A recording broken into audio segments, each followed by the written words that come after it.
Hey YouTube, Matt M. Roy back again. Well, as you can see, I'm sitting on my couch right now, and I'm getting ready to do a video about my Dell home theater PC. And I went over this in another video, but just for a brief overview for you guys that haven't seen that other video, this is a computer I picked up at our local thrift store. I wound up paying about $10 for it, and it had a bad motherboard. So I went on eBay and I spent $40 to get a replacement one, and I got the exact same Intel board that Dell used in this computer. It came with a perfect good 500 gigabyte hard drive, 4 gigabytes of memory, and a DVD burner, and all of those are still in this computer and are original. If you look at the front here, it is designed for Windows 7. Right here would have been a Pentium D sticker, but I removed that because I actually upgraded the processor from a Pentium D to a Core 2 Duo E8200. Again, this isn't the highest end computer for home theater, but it's more than enough for what I need. In here, I have, this is the Dell logo here. Right here is the power button. Now, under here, as you can, I'm not sure if you can make it out here, but I have the 12-in-1 memory card reader. Have the two USB 2.0 ports. This is not 3.0. The front audio jacks, microphone and headphone. This right here is just a blank CD bay for an extra drive. And up here, if I can get it open, is my DVD burner. Now, this is hooked up to the Onkyo receiver via a digital optical cable. I actually had to put in a, what's in there now is a Sound Blaster Audigy Z series card, because that's the only one that I knew that I had that digital optical out. So let's go ahead and boot the computer up. First thing I have to do is get the Insignia TV remote. Turn the TV on. Yes, I know you can see me in the picture there. I'll go ahead and turn the receiver on as well. Power button, and I have this on video 2. There we go. And the receiver, for some reason, always puts the sound down. I actually like that feature, so I'll turn it up to about 40. Whenever you change inputs or shut it off, it turns the sound down. Now you can see I'm on my FiOS box. I have to go to, I believe I have this on HDMI 3. So that's 2. And, oh, hang on. That's 2. That's 1. Okay. I forgot. With this TV, you actually have to have the device on first, or it won't actually go to that input. So we'll go ahead and turn the computer on. Wait a couple seconds. Now hopefully it'll let me go to HDMI 3. There we go. And as you can see, because this is not a Dell branded board, it's an Intel, it just says Intel and not Dell in the start screen. And we'll do a whole boot up here. It's actually a pretty quick computer.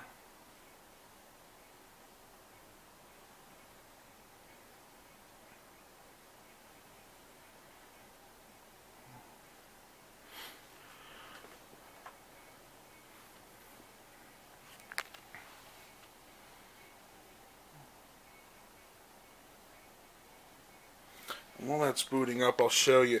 One other issue I had is you can see that the hard drive activity light is normal, but the power light is an amber color.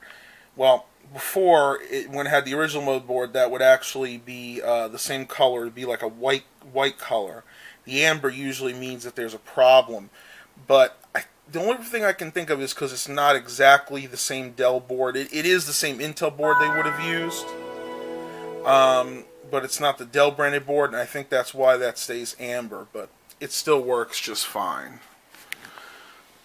And we're back up to the desktop.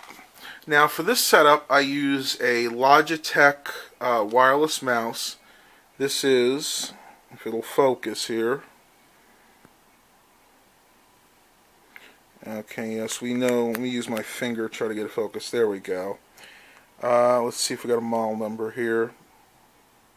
This is just a Logitech cordless optical mouse. I don't see a specific model number on here, but it uses this USB style receiver. The other end plugs into the computer, and this just sits somewhere on the desk. And I know you probably noticed you see two lights on there. Well, that's because I also have the matching keyboard for it. Now this is a Logitech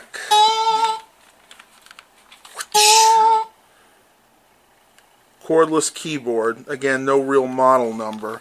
I actually really like this keyboard because it's got a lot of nice features on here. I can use this to zoom into different websites.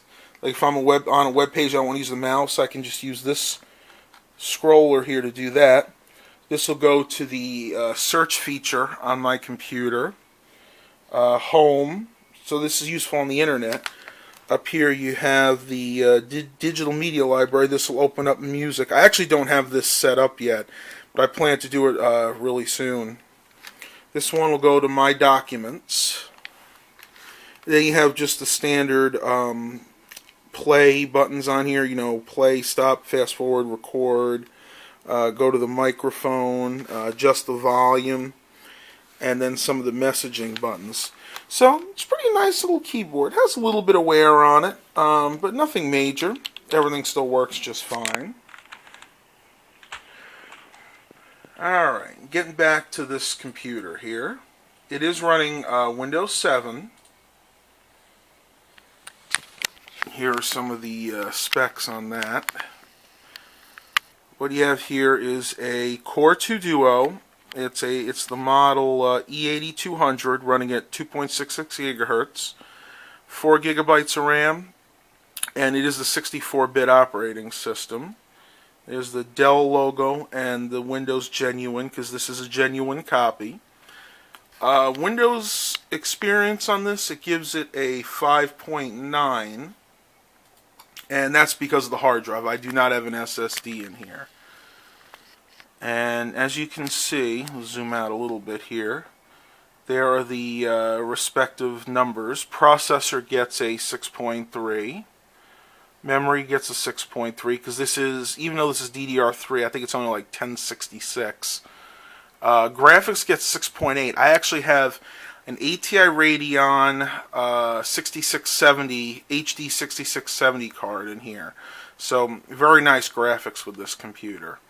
And then, of course, the bottleneck is that old SATA mechanical hard drive, which they give a 5.9. And they give that a 5.9 to almost every mechanical hard drive I've ever seen, if not less. I've seen some of them as low as, oh man, 4.9 or 5.4. Let's see. As you can see, she's pretty zippy. I have my, I know I've showed this in another video, but I'll open it up real quick again. I have my WinAmp library installed on here, so if I want to listen to music during the day, I can. I don't have this totally filled up yet, but you can see there's quite a bit of music on here. I scroll through all that. All those are albums, so keeps me busy during the day if I'm working on another project, because I absolutely love to listen to music. You can see WinAmp. I still like WinAmp. I know that it's a program that's really outdated nowadays, but I'm just used to it, and I love the features. I love the fact that it has the graphic equalizer there ready for you to use. One thing that I've had a big problem with lately, though, is the Shoutcast radio. I don't know if you guys have noticed, but Shoutcast actually totally revamped their website and is no longer compatible with WinAmp. Like if you try to click on one of these icons here, nothing will happen. But there is one saving grace. On my Pentium 3 computer, before this happened, under bookmarks, I saved a whole bunch of my favorite stations, and those will actually still function. If you already have them bookmarked, they will still play in WinAmp.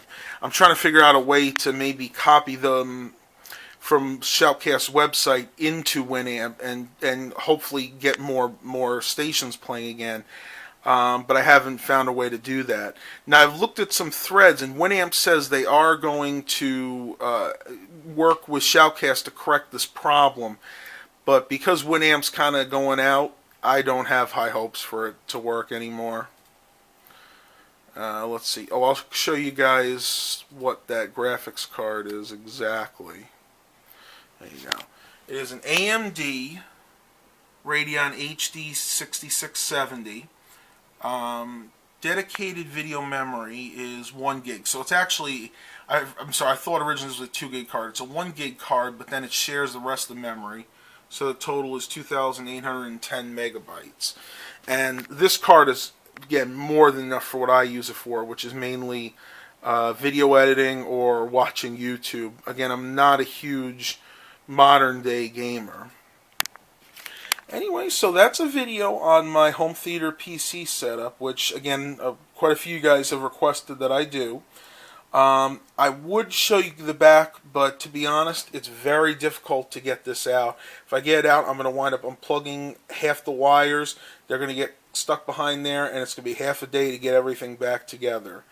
But in the back, it's just the standard. It has it has a PS2 keyboard mouse port, about 4 or 5 USB ports, the video card, the sound blaster that I have in there.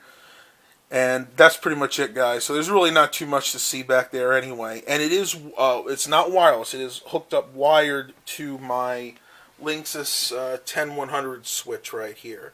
So there's absolutely no wireless going on in this room except for my tablet and my cell phone. My main rigs are all wired.